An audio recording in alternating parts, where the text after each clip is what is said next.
सत श्री अकाल दोस्तों, मैं प्रदीप बालन वेस्टर्न ओवरसीज से। एज यू नो कि टाइम टू टाइम हम आप लोगों के को अवेयर करने के लिए टाइम टू टाइम हम इस टाइप की वीडियोस अपलोड करते रहते हैं। आज एक वीडियो हम अपलोड कर रहे हैं जो न्यूजीलैंड को लेके नए रूल्स हैं या न्यूजीलैंड का स्टूडेंट वीज़ा कैसे लगेगा, उन सब चीज़ों के ऊपर। काफ़ी स्टूडेंट्स की रिक्वेस्ट है, चाहे वो फेसबुक पे है, व्हाट्सएप पे है या डिफरेंट सोर्सेज से, कि भाई हर एक कंट्रीज के बारे में हम टाइम टू टाइम बोलते हैं, न्यूजीलैंड के बारे में भी हमें बताना चाहिए। तो 19-20 स्टूडेंट्स की चॉइस पे आज हम न्यूजीलैंड की बात करेंगे, सिर्फ एंड सिर्फ न्यूजीलैंड की बात करेंगे। दोस्तों एज यू नो कि भाई कुछ टाइम से न्यूजीलैंड थोड़ा सा स्लो जा रहा था। रीजन बिहाइंड दिस, मार्केट में काफी गलत हुआ है। लाइक पीछे एजुकेशन लोन या फिर फेक फंड देके एम्बेसी बड़ी टाइट हुई थी। एज यू नो सभी जानते हैं, जहां स्टूडेंट्स बहुत ज्यादा जा रहा था, आज की डेट में न्यूजीलैंड एक क्वालिटी स्टूडेंट जा रहा है। तो पीछे कुछ टाइम पहले जो प्रॉब्लम आई थी उसको देखते हुए एम्बेसी ने वीजा सक्सेस रेट बहुत कम किया। लेकिन फिर एक टाइम आ रहा है जिसमें स्टूडेंट्स वीजा दोबारा स्टार्ट हो चुका है न्यूजीलैंड का। लेकिन आज की डेट में सिर्फ एंड सिर्फ एक क्वालिटी स्टूडेंट जा रहा है। कुछ पैरामीटर्स हैं जो मेरी ड्यूटी बनती है कि आपको बताए जाए। वो कौन से पैरामीटर्स हैं जिसपे आज की डेट में न्यूजीलैंड का वीजा लग रहा है। मेजोरिटी स्टूडेंट्स की हैं जो न्यूजीलैंड जाना चाहती है, लेकिन वो अपडेट नहीं है या उनको गाइडेंस नहीं मिला है, इस कारण से वो भटक जाते हैं या अपना वीजा रिजेक्ट करा लेते हैं या फिर न्यूजीलैंड के बारे में सोच नहीं पाते। तो दोस्तों न्यूजीलैंड जैसे सभी जानते हैं एक ऐसा कंट्री है जहां पे बढ़िया अपॉर्चुनिटी है, बहुत अच्छी अपॉर्चुनिटी है और स्टूडेंट्स की चॉइस रहती है कि वो न्यूजीलैंड जाए। तो कुछ चीजें हैं जो मैं स्टेप 1 से लेके स्टेप 5 और 6 और 7 तक बात करूंगा, जिसमें सारे के सारे जोन से पैरामीटर्स हैं जिसपे स्टूडेंट्स का वीजा लगता है, कौन कौन सी रिक्वायरमेंट्स है जिसपे स्टूडेंट्स का वीजा लग सकता है, वो सारे हम डिस्कस करेंगे। स्टेप 1 में अगर हम बात करें तो न्यूजीलैंड क्यों जाया जाए। इसके बाद दूसरी चीजें आती हैं, न्यूजीलैंड क्यों जाया जाए, तो उसके अलावा कि भाई कौन सा कॉलेज, कौन सा प्रोग्राम, कॉलेज गवर्नमेंट होना चाहिए, प्राइवेट होना चाहिए या यूनिवर्सिटी होनी चाहिए, प्रोग्राम कौन सा लेना चाहिए। फिर बात आती है कि मुझे खर्चा कितना आएगा मेरा। नेक्स्ट आता है कि मुझे फंड्स कितने दिखाने हैं, स्पॉन्सर कौन कर सकता है, जो स्पॉन्सर कर सकते हैं वो कौन कौन से वो स्पॉन्सर्स हैं, जिनके उनके नाम क्या है, वो क्या रिलेशन होने चाहिए जो स्पॉन्सर कर सकते हैं, उनके एविडेंस डॉक्यूमेंट्री रिक्वायरमेंट क्या है, कौन कौन से डॉक्यूमेंट रिक्वायर्ड है उनके। इसके अलावा रिसर्च क्या स्टूडेंट्स को करनी चाहिए, कौन सी वो चीजें हैं जो एम्बेसी स्टूडेंट से पूछ सकती है, वीजा ऑफिसर कौन कौन सी चीजें पूछ सकती है कि भाई आपको वीजा क्यों दिया जाए, तो उसको एक स्टेटमेंट ऑफ पर्पस बोलते हैं या रिसर्च भी बोल सकते हैं। और इसके अलावा जो सबसे बड़ी बात, आपके पास वहां जाने का फायदा क्या होगा, वर्क राइट आपके पास कितने होंगे, स्टडी कंप्लीट करने के बाद आप कितने टाइम का वर्क वीजा ले सकते हैं, ये सारे के सारे स्टेप्स हैं जो हम अब डिस्कस करेंगे। पहली बात, न्यूजीलैंड क्यों। एज यू नो कि न्यूजीलैंड एक ऐसा कंट्री है जहां पे वो खुद बोलते हैं कि live, study, work and settle. Means अगर आप वहां जाते हैं तो पहली बात तो वो एक टूरिस्ट डेस्टिनेशन है, ऑस्ट्रेलिया के एक तरह से बगल में पड़ता है। अगर बच्चे के पास ऑस्ट्रेलिया की पीआर या सिटीजन है तो वो न्यूजीलैंड भी जा सकता है। इसी तरह से न्यूजीलैंड के लिए भी वाइस वर्सा है, न्यूजीलैंड की भी अगर पीआर या सिटीजन है तो वो ऑस्ट्रेलिया जा सकता है। तो न्यूजीलैंड बहुत बढ़िया कंट्री है। जो उसका क्लाइमेट है वो हमारे एक तरह से अगेंस्ट चलता है। जब यहाँ सर्दी होती है तो वहां गर्मी होती है, यहाँ गर्मी होती है तो वहां सर्दी होती है। जो वहां की एजुकेशन है वो वर्ल्ड रिकॉग्नाइज्ड है। वहां का टेम्परेचर बहुत बढ़िया है। वहां का जो ब्यूटी है वो वर्ल्ड में एक तरह से बहुत अच्छी है। लाइवेबल सिटी है, मतलब एक तरह से हम अगर बात करें तो काफी अच्छे रैंक पे आता है वहां रहने के लिए और पढ़ाई करने के लिए।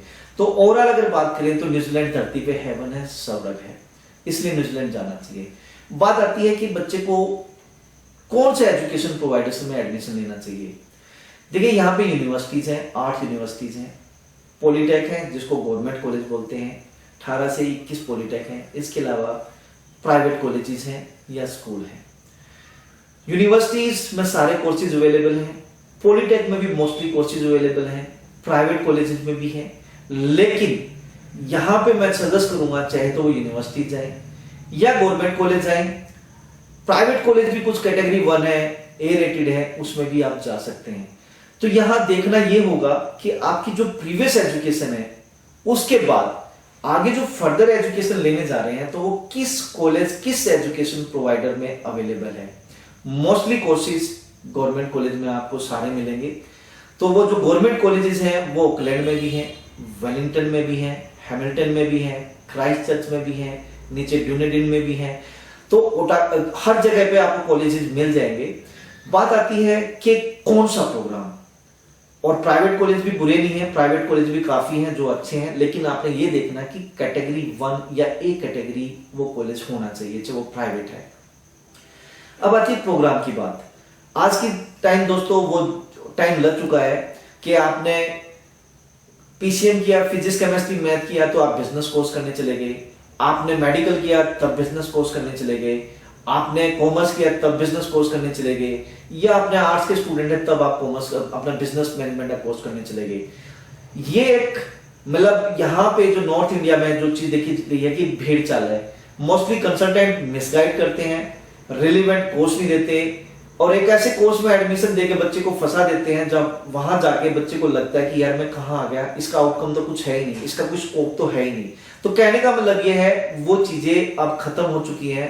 आपको स्टेम कोर्सेज में एडमिशन लेना होगा। स्टेम कोर्सेज का मतलब है STEM, science technology engineering math. Means आपको टेक्निकल कोर्स में मैक्सिमम एडमिशन लेना होगा, रिलेवेंट कोर्स के लिए एडमिशन लेना होगा। मींस हम स्टेप बाय स्टेप बात करते हैं कि यहाँ पे जो कॉमर्स के स्टूडेंट्स हैं वो क्या कर सकते हैं। वो अकाउंटिंग एक स्पेशलाइज्ड कोर्स है वो कर सकते हैं, diploma in business specialise in marketing कर सकते हैं, फाइनेंस कर सकते हैं, HR कर सकते हैं। एक सिंपल डिप्लोमा बिजनेस का स्कोप कम होगा, लेकिन अगर एक स्पेशलाइजेशन की तरफ आप जाते हैं तो ज्यादा बेटर होगा, वहां आपका स्कोप ज्यादा रहेगा। मींस ऐसा नहीं है कि आप सिंपल बिजनेस कोर्स करोगे तो आपको स्कोप कम रहेगा, लेकिन अदर्स में बहुत ज्यादा रहेगा। वीजा ऑफिसर यही देखते हैं कि आप कोई स्पेशलाइजेशन कोर्स, स्पेशलाइज्ड कोर्स ले रहे हैं जिससे आपको कोई फायदा होने वाला है। तो मींस सिंपल बिजनेस में ना जाके स्पेशलाइज की तरफ जाएंगे तो it will be more better. दूसरा आता है बच्चे जो नॉन मेडिकल है, जिसके पास फिजिक्स केमिस्ट्री मैथ होता है। पहले कंसल्टेंट क्या करते थे, बोलते कि चलो जी आप बिजनेस में चले जाओ। सर वो दिन खत्म हो चुके हैं।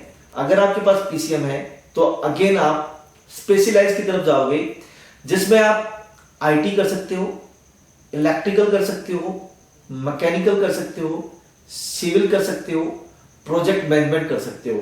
सिर्फ बिजनेस नहीं, जो आपको शूट करता है वो ये कोर्सेज है, IT, electrical, mechanical, civil. Please इस कोर्स की तरफ जाइए। और ये सारे के सारे कोर्सेज प्राइवेट कॉलेज में कम मिलेंगे, पॉलिटेक्निक गवर्नमेंट कॉलेज में आपको ज्यादा मिलेंगे। तो अगेन प्लीज आपको गवर्नमेंट कॉलेज की तरफ जाने की कोशिश करनी है। तीसरा आता है जो बच्चों के पास बायो होती है, मेडिकल होती है, तो वो कोर्सेज क्या कर सकते हैं। पहले कंसल्टेंट अगेन बिजनेस की तरफ भेजते थे, प्लीज मत जाइए। आप प्लीज कोशिश करिए कि हेल्थ साइंस से रिलेटेड कोर्स करें। इन्फेक्शन एंड प्रिवेंशन कंट्रोल हो गया, इसके अलावा आपका अर्ली चाइल्डहुड हो गया, इसके अलावा आप नर्सिंग कोर्स कर सकते हैं। मीन्स आपने कोर्स करना है जो आपकी मेडिकल से रिलेटेड है या फार्मा से रिलेटेड कोई कोर्स हो गए, कोर्सेज आपने उसी तरफ करने हैं। आर्ट वाले बच्चे हैं, अगेन आपका देखना है कि आर्ट में आपके पास सब्जेक्ट्स क्या हैं। अगर सब्जेक्ट्स में कोई ऐसा कोई सब्जेक्ट्स है जिसमें आप किसी स्पेशलाइज की तरफ जा सकते हैं तो ज्यादा बेटर है। अदरवाइज आप हॉस्पिटल मैनेजमेंट कोर्स कर सकते हैं, कुकरी आप कोर्स कर सकते हैं। आपके पास कोई ऐसा कोर्स है जिससे आपका, जैसे ड्राइंग आपके पास हो गया तो आगे आर्ट एंड क्राफ्ट से रिलेटेड कोई कोर्स आपका हो जाए। आपके पास यहाँ कोई सोशियोलॉजी से रिलेटेड कोई कोर्स आपके पास आर्ट्स में, तो आगे ह्यूमैनिटी या सोशियोलॉजी से रिलेटेड आप आगे चले गए। पब्लिक एडमिनिस्ट्रेशन जैसा एक कोर्स हो गया वो आप कर सकते हैं। तो मीन्स अगेन आपको स्पेशलाइज की तरफ ही जाना है। तो दोस्तों ये कोर्सेज थे, उससे रिलेटेड आगे फर्दर आप जो कोर्स कर सकते हैं। अब डिपेंड करता है, अगर आप 12th पास है तो ये जो कोर्स मैंने बताए वो कोर्स आप 1.5 साल से 2 साल का कोर्स भी कर सकते हैं। अगर आप बैचलर्स करना चाहते हैं तो 3 ईयर की कर सकते हैं। अगर आप बैचलर हैं तो आगे आप ग्रेजुएट डिप्लोमा लेवल 7 1 ईयर कर सकते हैं। PG diploma level 8 again 1 year वो कर सकते हैं। अगर आप ग्रेजुएट हैं तो आप मास्टर्स भी कर सकते हैं, जो मास्टर्स रहेगी वो 1.5 ईयर और 2 ईयर की रहती है, वो भी आप कर सकते हैं। तो जो एजुकेशन सिस्टम है वो लेवल 5 से लेकर लेवल 10 तक जाता है। लेवल 5 एक तरह से डिप्लोमा फर्स्ट ईयर होता है, बैचलर्स का एक तरह से हम ये बोल सकते हैं। लेवल 6 सेकेंड ईयर की तरह बोल सकते हैं। लेवल 7 एक तरह से बैचलर्स की तरह बोल सकते हैं कि पूरा 3 ईयर की होगी। और जो बच्चे ग्रेजुएट होते हैं वो ग्रेजुएट डिप्लोमा कर सकते हैं, वो लेवल 7 ही होता है। पीजी डिप्लोमा लेवल 8 होता है और मास्टर जो होती है वो लेवल 9 होता है, और जो बच्चे रिसर्च पीएचडी के लिए जाते हैं वो लेवल 10 होता है। बीच में एक बैचलर्स ऑफ ऑनर्स भी आती है, वो लेवल 8 निकलती है, वो भी आप कर सकते हैं। तो मतलब अगर 12th पास है तो डिप्लोमा कर सकते हैं। डिप्लोमा 1.5 साल और 2 साल के होते हैं। प्राइवेट कॉलेजेस में मोस्टली 1.5 साल के होते हैं, और जो पॉलिटेक हैं उसमें मोस्टली 2 ईयर के होते हैं, लेकिन कुछ कॉलेजेस हैं जिसके पास 1.5 साल के भी कोर्स अवेलेबल हैं। इसके अलावा आप 12th पास है तो बैचलर्स भी कर सकते हैं, वो 3 ईयर की, जैसे मैंने पहले बताया। अगर आप बैचलर हैं इंडिया में तो ग्रेजुएट डिप्लोमा 1 ईयर, या फिर पीजी डिप्लोमा 1 ईयर लेवल 8, या फिर आप मास्टर्स लेवल 9 जो कि 1.5 साल से 2 साल है। ये वहां का एजुकेशन सिस्टम है। ड्यूरिंग स्टडी आप 20 घंटे काम कर सकते हैं। वैकेशंस होती हैं उसमें आप फुल टाइम काम कर सकते हैं। After completion of study complete करने के बाद 12th है तो 1.5 साल से 2 साल या बैचलर है तो ग्रेजुएट डिप्लोमा लेवल 7, लेवल 8 या लेवल 9 के बाद आपको स्टडी कंप्लीट करने के बाद 1 ईयर का ग्रेजुएट जॉब सर्च वीजा मिलता है। उसमें आपको जॉब फाइंड आउट करनी है और उसके बाद आपको 2 ईयर का ग्रेजुएट वर्क एक्सपीरियंस वीजा मिलता है। मीन स्टडी कंप्लीट करने के बाद पहले 1 ईयर और उसके बाद 2 ईयर एक्सटेंडेबल होता है अगर आपके पास जॉब है तो। अब दोस्तों बात आती है कि बैंड्स रिक्वायरमेंट की। जितने भी स्टेम कोर्सेज हैं, आईटी को छोड़ के, आईटी आपको मे बी प्राइवेट कॉलेजेस में 5.5 बैंड पे मिल जाएगी, लेकिन जितने अदर कोर्सेज हैं इलेक्ट्रिकल, मैकेनिकल, सिविल, ये मोस्टली आपको 6 band no less than 5.5 band पे मिलेंगे। कॉलेज जो गवर्नमेंट कॉलेज है मोस्टली की रिक्वायरमेंट 6 बैंड है। प्राइवेट कॉलेज में अगर यही कोर्सेज हैं इलेक्ट्रिकल, मैकेनिकल, सिविल, तो अगेन आपको 6 बैंड। और कुछ कोर्सेज हैं जो 5.5 बैंड पे भी हैं, वो कॉलेज टू कॉलेज डिपेंड करता है। कोई कॉलेज 5.5 बैंड पे दे रहा है, लेकिन ये इस टाइम के जो कोर्सेज हैं मोस्टली 6 बैंड पे अवेलेबल है। और जब आप ग्रेजुएट हो जाते हैं तो ग्रेजुएट डिप्लोमा के लिए जाते हैं तो अगेन आपको 6 band no less than 5.5, PG diploma 6.5 band no less than 6, और masters again 6.5 band no less than 6। Masters में मोस्टली यूनिवर्सिटीज और कॉलेजेस आपसे वर्क एक्सपीरियंस मांगते हैं रिलेवेंट फील्ड में 1 साल 2 साल का। बात आती है फीस की। जो फीस है डिप्लोमा में जो निकलती है वो तकरीबन $15,000 से लेके $18-19,000 तक जाती है, तकरीबन 7 से लेके 9 लाख रुपए तक। जो गवर्नमेंट कॉलेज है उसमें 18 से $20,000 निकलती है, तकरीबन 8 से 9 लाख रुपए रहती है। जो ग्रेजुएट डिप्लोमा, मैं पर ईयर की बात कर रहा हूं, जो ग्रेजुएट डिप्लोमा है अगेन वही आपको $20-21,000 का मिलेगा, $20,000 $19,000 का मिलेगा। और जो पीजी डिप्लोमा है और तकरीबन 22 से $23,000 फीस है। मास्टर्स फर्स्ट ईयर वही 22 से $23,000 और नेक्स्ट ईयर की 11 से $12,000 होती है। जो फंड रिक्वायरमेंट्स हैं जो आपको शो करने हैं, 12 पास स्टूडेंट्स हैं, 1.5 साल के कोर्स में जा रहे हैं तो 24-25 लाख के फंड दिखाने हैं। अगर 2 ईयर के प्रोग्राम में जा रहे हैं 32 से 35 लाख के फंड दिखाने हैं। ग्रेजुएट डिप्लोमा में जा रहे हैं तो आपको 1 ईयर के 16-17 लाख के फंड दिखाने हैं। पीजी डिप्लोमा में जा रहे हैं तो अगेन वही फर्स्ट ईयर की जो आपकी ट्यूशन फीस है plus living cost $15,000 plus air fare, तकरीबन 18-19 लाख के फंड मिलते हैं। और जो आप मास्टर्स में जा रहे हैं तो 1.5 साल की ट्यूशन फीस प्लस 1.5 साल की लिविंग कॉस्ट $15,000 प्लस अगले साल की $7,500 प्लस रिटर्न एयर फेयर $2,000, इस तरह से 22-23 लाख रुपए बनते हैं। जो स्पॉन्सर कर सकते हैं दोस्तों वो सबसे बड़ी बात है। स्पॉन्सर्स में आप खुद, आपके मम्मी पापा, आपके दादा दादी, आपके नाना नानी, आपके भाई बहन, अगर आप मैरिड हैं तो आपकी स्पाउस, डिपेंडेंट जो आपका स्पाउस है, हस्बैंड या वाइफ जो भी है, और आपके father in law, mother in law. इसके अलावा कोई भी स्पॉन्सर नहीं कर सकता। अगेन मैं बताना चाहूंगा जो स्पॉन्सर कर सकते हैं स्टूडेंट खुद, उसके भाई बहन, उसके मम्मी पापा, उसके दादा दादी, उसके नाना नानी, मैरिड है तो स्पाउस और उसके सास ससुर, ये लोग सिर्फ स्पॉन्सर कर सकते हैं। इसके अलावा कोई स्पॉन्सर नहीं कर सकता। जो फंड है जैसे मैंने बताया कि 22 लाख से मतलब 22-23 लाख से या 24 लाख से लेके 27-28 जो भी बनता है, जिस भी कोर्स में आप जा रहे हैं, 1.5 साल के में तो 23-24 लाख रुपए है, 24-25 लाख है, 2 साल का तो 30 से 32 या 35 लाख रुपए दिखाने हैं। ग्रेजुएट डिप्लोमा में जा रहे हैं तो 17-18 लाख के फंड दिखाने हैं। जो भी फंड्स मैंने बताए ये जो दिखाने हैं, अगर आप लिक्विड दिखा रहे हैं लिक्विड, तो वो जैसे लिक्विड में आपकी एफडी या सेविंग आ जाता है, तो ये तकरीबन 6 मंथ, तकरीबन मींस 6 मंथ ओल्ड होने चाहिए। मिनिमम 1 ईयर के जो फंड्स हैं वो तो तकरीबन 6 मंथ ओल्ड होने ही होने चाहिए। एफडी और सेविंग के मोड में जो पैसे हैं वो 6 मंथ ओल्ड। एजुकेशन लोन वो हमेशा करंट का चलता है, लेकिन एजुकेशन लोन में आपने दोस्तों ध्यान रखना है कि वो नेशनलाइज या मल्टीनेशनलाइज बैंक से होना चाहिए, किसी सोसाइटी से, किसी दूसरे जो नॉन नेशनलाइज है उनसे नहीं चलेगा। मतलब जैसे आपको HDFC बैंक है, एक्सिस बैंक है, ये नेशनलाइज बैंक है, या PNB बैंक है, गवर्नमेंट कॉलेज, गवर्नमेंट बैंक जितने भी हैं वो सारे नेशनलाइज बैंक है। ग्रामीण बैंक इसमें नहीं चलेगा, पोस्ट ऑफिस नहीं चलेगा। तो मीन्स जो एजुकेशन नेशनलाइज या मल्टीनेशनलाइज बैंक से दिखा रहे हैं वो करंट का चलेगा, लेकिन जो आपने एजुकेशन लोन दिखाया है उसके अगेंस्ट, किस चीज के अगेंस्ट वो दिखाया, जैसे कि कोई प्रॉपर्टी मॉर्गेज की होगी, कोलैटरल सिक्योरिटी जिसको बोलते हैं, तो वो फिक्स असेट्स आपको शो करनी पड़ेगी, उसकी वर्थ कितनी है वो आपको बतानी होगी, उसकी CA वैल्यूएशन रिपोर्ट आपको सबमिट करनी होगी। मीन्स लाइक आपको जो एजुकेशन लोन लिया है किस चीज के अगेंस्ट लिया है वो आपको एविडेंस देना होगा। सिर्फ एंड सिर्फ चाहे तो पर्सनल गारंटी पे हो सकता है, वो तकरीबन 7 से 10 लाख रुपए की बैंक की गारंटी, और बैंक की एक लिमिट होती है, वहां तक होता है। अदरवाइज इससे ऊपर जब जाता है तो मोस्टली कोई ना कोई कोलैटरल सिक्योरिटी होती है, और वो जो कोलैटरल सिक्योरिटी है वो एक तरह से फिक्स असेट्स होती है। फिक्स असेट्स में आपकी प्रॉपर्टी होगी। तो प्रॉपर्टी किसकी है उसका नाम होगा, बोरोवर को बोरोवर कौन है वो उसका नाम होगा, किस प्रोग्राम के लिए जा रहे हैं, कौन से कॉलेज में जा रहे हैं, रीपे आप कैसे करोगे, मार्जिन मनी आपने कितना डाला है, वो सारी की सारी चीजें उसमें मेंशन होनी चाहिए। और दोस्तों अगेन, अगर आप एजुकेशन लोन ले रहे हैं तो कीप इन माइंड वो आपके हेड ऑफिस, जो आपका बैंक जो आपको दे रहा है, वो हेड ऑफिस भी कहीं ना कहीं उसको, अगर एम्बेसी वेरिफिकेशन करती है तो उसकी वेरिफिकेशन होनी चाहिए, अदरवाइज वो लोन मान्य नहीं रहेगा।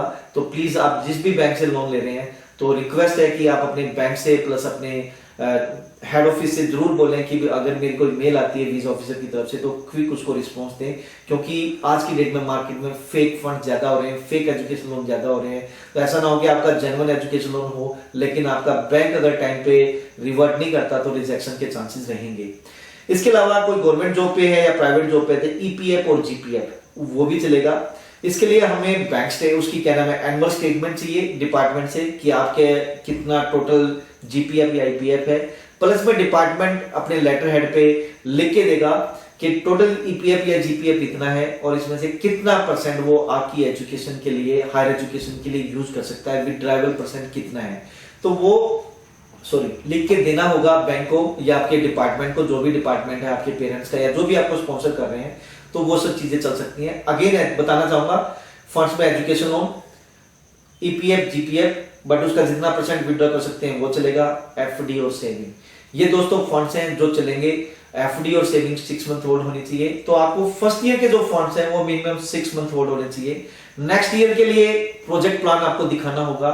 Means as per the embassy checklist, आप अगर कोई करंट फंड्स दिखा रहे हो तो उसके सोर्स होने चाहिए नेक्स्ट ईयर के लिए। तो आपके पेरेंट्स को ITR दिखानी होगी, जो भी स्पॉन्सर कर रहे हैं उनको ITR दिखानी होगी, और कितनी आपकी ITR है उसके हिसाब से आपकी सेविंग कितनी हो रही है वो एक तरह से प्रोपोर्शन एरिया निकलना चाहिए।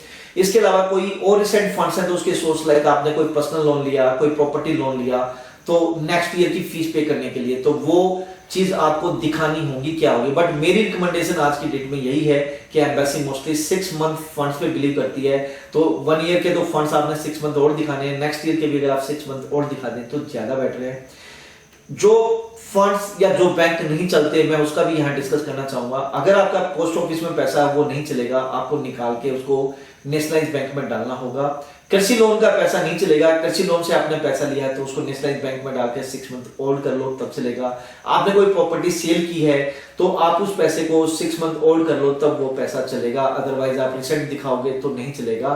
अगेन मैं बोलना चाह रहा हूँ, फर्स्ट ईयर के तो सारे के सारे पैसे 6 मंथ होल्ड होने चाहिए as per the checklist. Second year का कोई रिसेंट फंड है लेकिन उसका रिलायबल सोर्स है, जैसे पर्सनल लोन को हम एक मान सकते हैं और वो भी जेन्युइन है, तो वो चांसेस है। अदरवाइज एम्बेसी आज की डेट में ये रिकमेंड करती है कि ये पैसे आप 6 मंथ होल्ड कर लो तब आप डालो फाइल में एम्बेसी में, तब आपका वीजा लगेगा, वो बेटर रहेगा। इसके अलावा दोस्तों जो नेक्स्ट चीज आती है कि भाई एम्बेसी देखना चाहती है कि आपने रिसर्च क्या किए हैं। सबसे बड़ा पार्ट है ये। आज की डेट में एजेंट्स स्टूडेंट की बहुत ज्यादा हेल्प करते हैं। एजेंट्स खुद या उसकी काउंसलर खुद स्टूडेंट्स की SOP लिखती हैं उसके लिए रिसर्च करती हैं, बट स्टूडेंट्स को कुछ भी नहीं पता होता। इवन के कुछ स्टूडेंट्स भी इस टाइप के हैं कि वो रिसर्च करना ही नहीं चाहते, वो अदर सोर्सेज पे तो बिलीव करते हैं कि वो फेसबुक पे लगे हुए हैं, व्हाट्सएप पे पूरे दिन लगे रहते हैं, लेकिन काम की चीज पे वो नहीं लगते। तो दोस्तों इसका खामियाजा आपको जरूर भुगतना पड़ेगा, क्योंकि वीजा ऑफिसर जब आपकी फाइल देखता है तो उसको समझ आ जाता है कि आप 5.5 बैंड के बंदे हो और आप एसओपी इतनी स्ट्रॉन्ग लिख रहे हो, जो मतलब 7 बैंड या 7.5 बैंड या 6 बैंड या 6.5 बैंड वाली। तो एम्बेसी 1 मिनट में इस चीज को परख लेती है, क्योंकि उनके सामने हजारों फाइलें निकलती हैं कि भाई ये एसओपी आपने नहीं बना रखी है, कहीं ना कहीं आपने या किसी एजेंट से या किसी और पर्सन से हेल्प ले रखी है। तो मेरी आपसे रिकमेंडेशन यही है कि जो स्टेटमेंट ऑफ पर्पज है वो प्लीज आप अपने हाथ से लिखिए, हैंड रिटन लिखिए, प्लस में खुद के रिसर्च करिए। तो एम्बेसी यही देख लेती है बच्चा कहां स्टैंड करता है, इसके बैंड कितने हैं और ये एसओपी किस टाइप की लिख रहा है और किस टाइप के उसमें वर्ड यूज हो रहे हैं।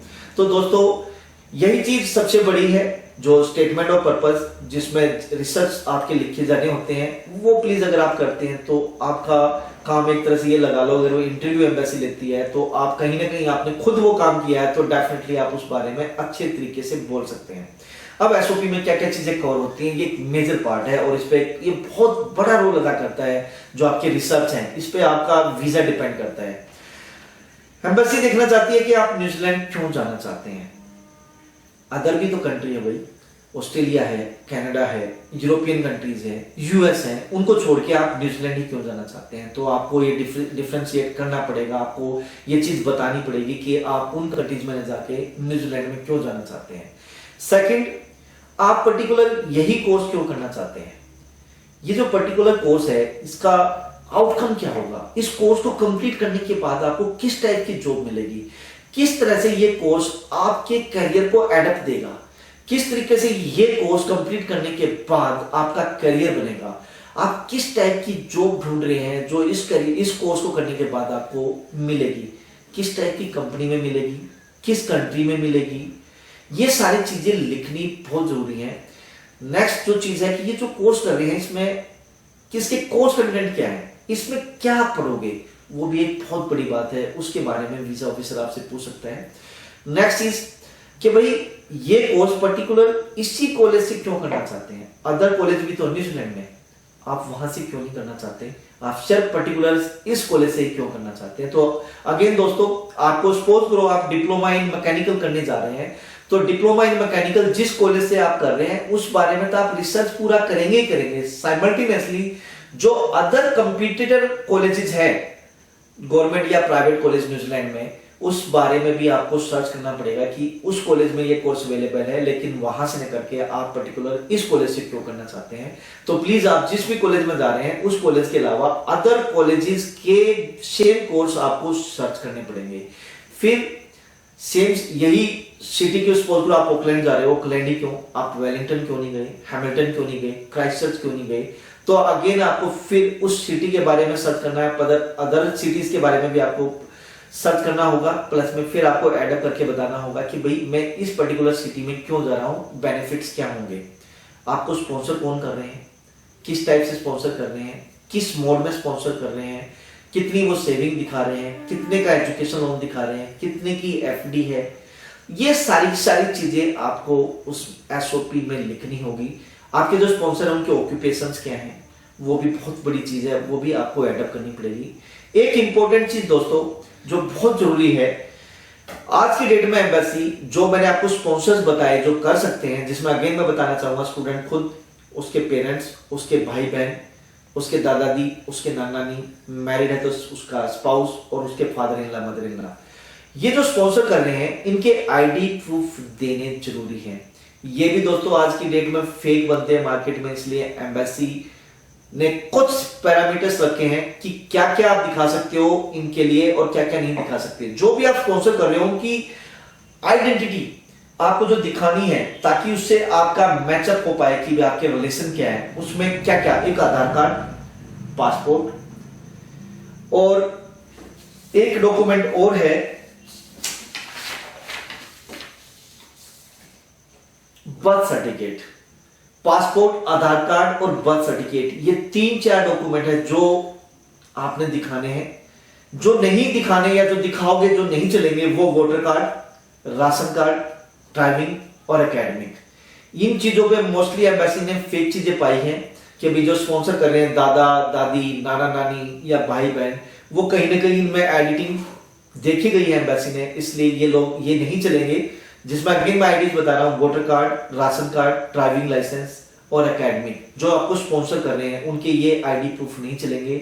जो चलेंगे वो पासपोर्ट, क्योंकि ये ऑनलाइन है, आधार कार्ड अगेन ये ऑनलाइन है, और बर्थ सर्टिफिकेट ये भी एक तरह से ऑनलाइन है। ये डॉक्यूमेंट है जो आपने स्पॉन्सर कर रहे हैं उनकी आइडेंटिटी, ताकि उससे आपके रिलेशन पैचअप या मैचअप हो पाए, ये चीज दिखानी है।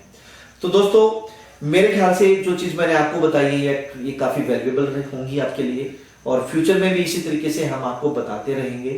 तो आप हमारी कुछ गाइडलाइंस हैं, जो हमारे वीडियोस हैं, टाइम टू टाइम ये देख के, या नियरेस्ट ब्रांच में जो भी आपको पड़ती है, चाहे चंडीगढ़ है, चाहे अम्बाला, कुरुक्षेत्र, करनाल, पानीपत, सोनीपत या जालंधर, जो भी नियरेस्ट ब्रांच में है, मेरी डेडिकेटेड स्टाफ से मिलकर भी आप काउंसलिंग ले सकते हैं। इसके अलावा मैं आप लोगों के शहर में भी आ रहा हूँ। अब हमारी कुछ सेमिनार स्टार्ट हो रहे हैं world education fair and arts fair के नाम से, आप उनमें भी मेरे से आप मिल सकते हैं। तो मैं बताना चाहूंगा कि कहाँ कहाँ हमारे सेमिनार हैं जहां आप हमसे मिल सकते हैं। इसके अलावा जो इवेंट्स हमारे हो रहे हैं वो स्क्रीन पे भी लिखे हुए हैं, आप यहां से भी नोट कर सकते हैं। फिर भी मैं बताना चाहूंगा 8 अप्रैल को हमारा world education and arts fair हो रहा है मोगा में, जो कि होटल बिग बैन में है। 11 बजे से लेकर 4 बजे तक ये फेयर रहेगा। आप यहाँ आके मिल सकते हैं अपने पेरेंट्स के साथ, ओरिजिनल डॉक्यूमेंट के साथ। इसके अलावा फतेहाबाद हरियाणा में पड़ता है 12 अप्रैल वेडनेसडे, होटल लजीज में है। आप यहाँ हमें 11 से 4 मिल सकते हैं। अमृतसर में 18 अप्रैल को ट्यूसडे का दिन है, होटल सूर्या रेजिडेंसी है, आप रणजीत एवेन्यू में, आप यहाँ मेरे से आके मिल सकते हैं, मेरी टीम से मिल सकते हैं। और यूनिवर्सिटी जो कॉलेज के डेलीगेट्स होंगे, जिसमें Australia, Canada, New Zealand, UK, USA, Cyprus, Singapore, France, Germany, Italy, इन सारे कंट्रीज के डेलीगेट्स होंगे, आप उनसे मिल सकते हैं। जालंधर 19 अप्रैल को दिन बुधवार, किंग होटल है, आप यहाँ मिल सकते हैं 11 से 4। फतेहगढ़ साहिब सरहद में 21 अप्रैल 2017 फ्राइडे का दिन है, ताज मॉडल है, ताज मॉडल, आप यहाँ मेरे से मिल सकते हैं, प्लस डेलीगेट से मिल सकते हैं। लुधियाना 22 अप्रैल को दिन शनिवार, होटल ए, फिरोज गांधी मार्केट में आप मिल सकते हैं। अंबाला सिटी में जो सेमिनार हो रहा है वो 25 अप्रैल दिन मंगलवार, कर्ण प्लाजा अंबाला सिटी में है, 10 बजे से 4 बजे तक आप यहाँ भी मिल सकते हैं। चंडीगढ़ 27 अप्रैल दिन बृहस्पतिवार, थर्सडे का दिन है, वीरवार का दिन है, होटल अरोमा सेक्टर 22C में आप मिल सकते हैं। पटियाला 29 अप्रैल दिन शनिवार, गोपाल रेस्टोरेंट से लीला भवन चौक पे गोपाल के नाम से आप वहां मिल सकते हैं। इसके अलावा करनाल 30 अप्रैल को दिन संडे, होटल ज्वेल्स में आप मिल सकते हैं। यमुनानगर को 2 मई दिन मंगलवार, बेकर कैफे लॉन्च है, उसमें आप मिल सकते हैं। कुरुक्षेत्र में 3 मई को ये सेमिनार हो रहा है, दिन बुधवार है, होटल 9th प्लैनेट है, आप वहां हमसे मिल सकते हैं। बठिंडा 6 मई दिन शनिवार, होटल कृष्णा कॉन्टिनेंटल। तो ये 13-14 सेमिनार है दोस्तों, जिसमें यूनिवर्सिटीज और कॉलेज के डेलीगेट्स होंगे, प्लस में आईडीपी और ब्रिटिश काउंसिल की डेडिकेटेड स्टाफ, ट्रेन स्टाफ होंगे, जो आपको आइल्स से रिलेटेड कोई समस्या है तो उसके बारे में बताएंगे। प्लस में यूनिवर्सिटीज और कॉलेज के रिप्रेजेंटेटिव जो हैं वो पर्टिकुलर अपने कॉलेज और यूनिवर्सिटीज के बारे में, इसके अलावा उस कंट्रीज के बारे में, प्लस में आपको वीजा के बारे में बताने के लिए मेरी और टीम पूरी होगी वहाँ पे। तो प्लीज मेरी आपसे रिक्वेस्ट है, आप अपने पेरेंट्स के साथ प्लीज अपने ओरिजिनल डॉक्यूमेंट्स के साथ यहाँ पे विजिट करिए। बेनिफिट्स ये होंगे, एक तो आपको ऑन स्पॉट एडमिशन मिल सकता है, एप्लीकेशन फी वेव ऑफ होगी, एंट्री आपकी फ्री होगी, डेलीगेट से मिलेंगे, मेरे से आप मिलेंगे, तो कहीं ना कहीं जो आपके डाउट्स हैं वो कहीं ना कहीं क्लियर होंगे। तो दोस्तों इसी के साथ मैं अलविदा लेता हूँ। तो प्लीज इन फेयर में जरूर पहुंचना, और होप्स हो कि ये न्यूजीलैंड की जो वीडियो डाली गई है ये आपके लिए बड़ी बेनिफिशियल रही होगी। इसके अलावा आप मुझे फेसबुक पेज पे भी लाइक कर सकते हैं, वेस्टर्न ओवरसीज 172 के नाम से। यूट्यूब पे मेरा चैनल है वेस्टर्न ओवरसीज के नाम से, एज वेल एज प्रदीप बालन ओवरसीज करियर काउंसलर, आप वहां भी आप मुझे सर्च कर सकते हैं, यूट्यूब पे भी दे सकते हैं। फेसबुक पे टाइम टू टाइम मैं लाइव आता हूँ, मोस्टली दिन मंगलवार और शनिवार शाम को 5 बजे मैं फेसबुक पे लाइव होता हूँ, तो वहां भी आप मिल सकते हैं। इसके अलावा चैनल्स हैं जिसपे हमारे शो चलते हैं, जिसमें चढ़ती कला टाइम टीवी हर थर्सडे को रात को 9 बजे, फ्राइडे उसका रिपीट आता है 3:30 बजे, चढ़ती कला टाइम टीवी पे 3:30 बजे शुक्रवार को और बृहस्पतिवार को रात को 9 बजे। डीडी पंजाबी पे मंगलवार, बृहस्पतिवार, शुक्रवार, शनिवार और संडे 2 बजे। इसके अलावा मंडे को लिविंग इंडिया, शाम को लिविंग इंडिया न्यूज चैनल है, शाम को 7:30 बजे लाइव शो होता है। उसमें भी आप मेरे से मिल सकते हैं, बात कर सकते हैं, अपनी क्वेरीज के आंसर ले सकते हैं। तो दोस्तों इसी के साथ अलविदा। होप सो ये वीडियो आपको पसंद आई होगी। थैंक यू, सत श्री अकाल।